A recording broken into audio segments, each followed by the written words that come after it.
मनोज जरांगेंची शांतता रॅली अहमदनगरमध्ये छत्रपती शिवरायांच्या पुतळ्याजवळ मराठा तरुणांकडून जरांगेंचं भव्य स्वागत। मनोज जरांगे पाटलांच्या मराठा जनजागृती शांतता रॅलीचा उद्या नाशिकमध्ये समारोप। त्याच पार्श्वभूमीवरती नाशिकमध्ये मोठा पोलीस बंदोबस्त। पेसा भरतीसाठी नाशिकमध्ये आदिवासी समाज आक्रमक। गेल्या 12 दिवसांपासून उपोषण सुरू। माजी आमदार गावित यांच्या नेतृत्वामध्ये मोर्चा। आदिवासी विकास भवनाला सुद्धा घेराव घातला। नाशिकमध्ये माजी केंद्रीय मंत्री भारती पवार, आमदार देवयानी फरांदे, आमदार हिरामण खोसकर, रंजना भानसी यांना आदिवासी आंदोलकांचा घेराव। आंदोलकांकडून जोरदार घोषणाबाजी। नाशिकच्या जिल्हाधिकारी कार्यालयाबाहेर पेसा भरती आंदोलकांचा रास्ता रोको। नेत्यांना घेराव घातल्यावरती आंदोलक जिल्हाधिकारी कार्यालयाबाहेर। धुळ्यामध्ये सभेच्या ठिकाणी आगमन होताच अजित पवारांवरती पुष्पवृष्टी करत जंगी स्वागत। एका महिलेनं दादांना बांधली चांदीची राखी।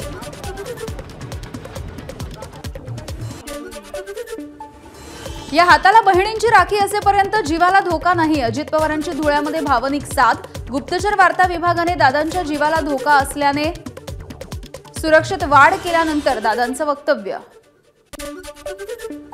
उपमुख्यमंत्री अजित पवारांची जनसन्मान यात्रा जळगावमध्ये दाखल। अमळनेरमध्ये बाईक रॅलीचं आयोजन। यावेळी अजित पवारांवरती पुष्पवर्षाव। जळगावमध्ये अजित पवारांनी केलं स्वच्छता कर्मचाऱ्यांच्या सोबत जेवण। कोरोना काळामध्ये ज्यांनी काम केलं त्यांच्यासोबत जेवायला आनंद मिळाला। अजितदादांची प्रतिक्रिया। धुळे जिल्ह्यातील कापसाच्या शेतीची उपमुख्यमंत्री अजित पवारांनी केली पाहणी। यावेळी माझी लाडकी बहीण योजनेचा महिलांनी लाभ घ्यावा याचीही अजित पवारांनी दिली माहिती। जळगावच्या अमळनेरमध्ये शरद पवार पक्षानं लावले अनिल पाटील यांना डिवचणारे बॅनर। आगामी विधानसभेमध्ये अनिल पाटील निवडून येणार नाहीत, बॅनरवरचा मजकूर।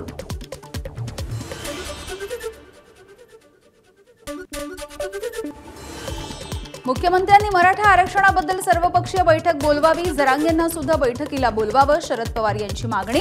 तर सर्वपक्षीय बैठकीमध्ये आमची सहकार्याची भूमिका असेल, शरद पवारांनी केलं स्पष्ट।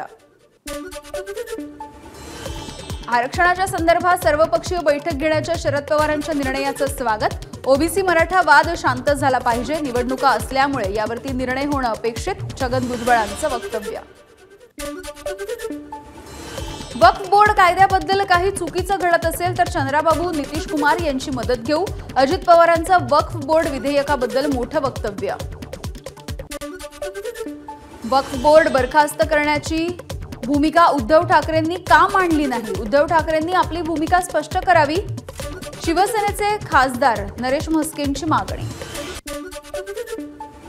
पंप स्टोरेज क्षेत्रामध्ये उपमुख्यमंत्री देवेंद्र फडणवीसांच्या उपस्थितीमध्ये 3 सामंजस्य करार। 5630 मेगावॅट वीज निर्मितीसह 10,200 नवीन रोजगारांची निर्मिती होणार। मुख्यमंत्री माझी लाडकी बहीण योजनेची आकडेवारी समोर। आतापर्यंत एकूण 1,45,00,000 महिलांनी अर्ज भरला, तर 1,34,00,000 महिलांचा अर्ज पात्र। पूजा केडकरला दिल्ली हायकोर्टाचा मोठा दिलासा। 21 ऑगस्टपर्यंत अटक न करण्याचे कोर्टाचे आदेश।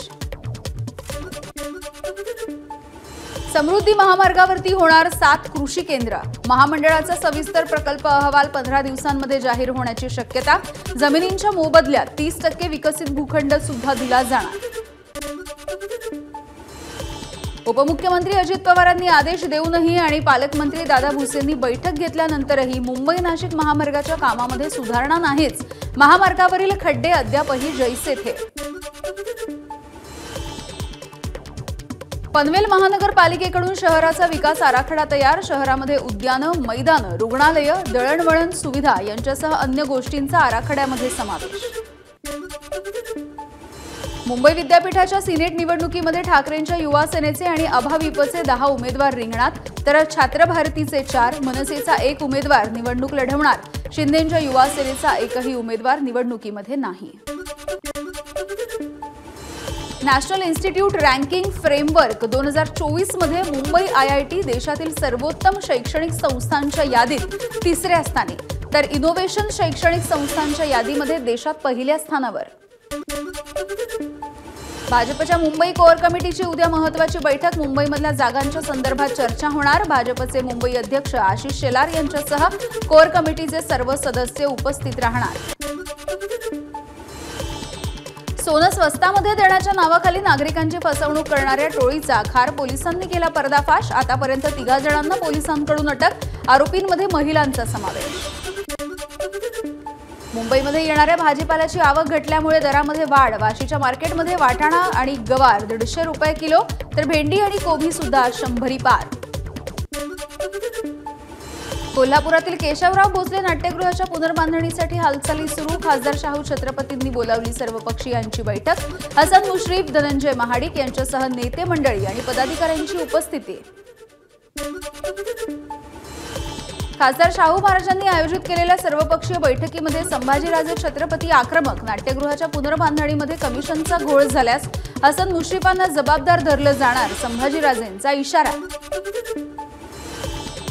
Annabhau Sathe upholder of Dalit and woman literature या ग्रंथाचं पुण्यामध्ये प्रकाशन. बालगंधर्व रंगमंदिरामध्ये शरद पवार आणि विनोद तावडे यांच्या उपस्थितीमध्ये प्रकाशनाचा सोहळा. सोलापूरमध्ये भीम आर्मीच्या पदाधिकाऱ्यांचं आंदोलन. महापालिका आयुक्तांच्या गाडीवरती टाकलं ड्रेनेजचं पाणी. वारंवार तक्रारी करून नागरिकांच्या समस्या न सोडवल्यामुळे भीम आर्मी आक्रमक. पुण्यातील लोहगाव, वडगाव, शिंदे रस्ता, RIT कॉलेजच्या आवारामध्ये सुद्धा बिबट्याचं दर्शन. अग्निशमन दल आणि वन विभागाकडून बिबट्याचा शोध सुरू. सांगलीच्या कर्नाळ, नांद्रे परिसरामध्ये बिबट्याचा वावर. परिसरामधल्या नागरिकांनी सावधगिरी बाळगावी, वन विभागाचं आवाहन. सांगलीच्या कृष्णा नदीमध्ये होड्यांच्या शर्यतीचं आयोजन. मिरज तालुक्यातील कवठेपिरांच्या सप्तर्षी बोट क्लबची बाजी. छत्रपती संभाजीनगरमध्ये काँग्रेसचे कार्यकर्ते आणि मनपा अधिकाऱ्यांमध्ये वाद. काँग्रेसच्या आढावा बैठकीच्या वेळी लावण्यात आलेले बॅनर्स मनपा अधिकारी विनाकारण काढत असल्याचा काँग्रेसचा आरोप. हिंगोलीमध्ये संतोष बांगर यांच्या नेतृत्वामध्ये कावड यात्रा. मुख्यमंत्री एकनाथ शिंदे यात्रेमध्ये सहभागी. मोठ्या प्रमाणावरती शिवभक्त आणि शिवसैनिकांचा यात्रेत सहभाग. बीडच्या कोरडेवाडी गावामध्ये पाणी प्रश्नी 4 दिवसांपासून आमरण उपोषण. उपोषणकर्त्यांची तब्येत खालावली. स्थानिक प्रशासनाचं दुर्लक्ष. मराठवाड्यामध्ये सोयाबीनवरती विषाणूजन्य हिरवा आणि पिवळ्या मोझॅक रोगाचा प्रादुर्भाव. उत्पादनामध्ये 75% घट येण्याची शक्यता. परभणीच्या वसंतराव नाईक मराठवाडा कृषी विद्यापीठातील कीटकशास्त्रज्ञांनी सुचवल्या उपाययोजना.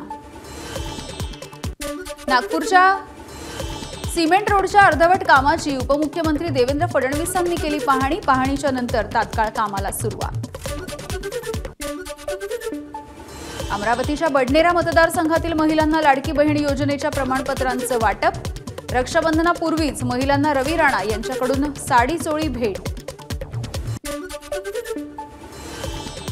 नागपुरात टोल नाक्याची मनसेकडून तोडफोड. वाडी हिंगण मार्गावरच्या टोल नाका मनसेच्या कार्यकर्त्यांनी फोडला.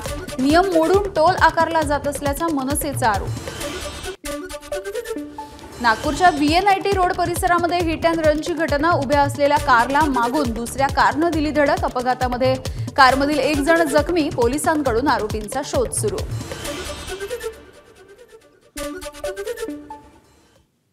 आणि एक मोठी बातमी आहे. मुंबई विद्यापीठाच्या सिनेट निवडणुकीमध्ये ठाकरेंची युवा सेना आणि त्या विरोधात अभाविपा असा आता थेट सामना रंगणार आहे. युवा सेना आणि अभाविपाकडून सर्व 10 जागांवरती आपले उमेदवार उभे करण्यात आले आहेत. तर छात्र भारतीने 4 आणि मनसेनं 1 उमेदवार या निवडणुकीच्या रिंगणामध्ये उतरवलाय.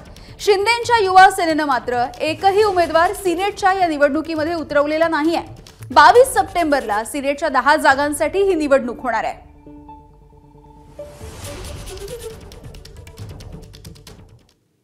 आणि पुन्हा एकदा बातम्यांचा वेगवान आढावा.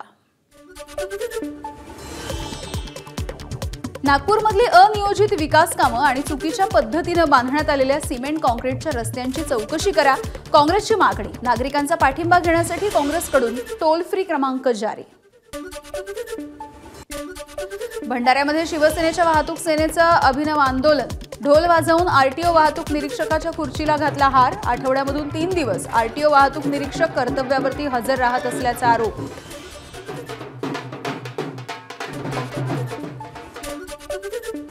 विधानसभेच्या पार्श्वभूमीवरती ठाकरे गटाचे आमदार मिलिंद नार्वेकर कोकणाच्या दौऱ्यावर. विधानसभा मतदारसंघनिहाय आढावा घेण्यासाठी आजपासून नार्वेकर 14 ऑगस्टपर्यंत कोकण दौऱ्यावर.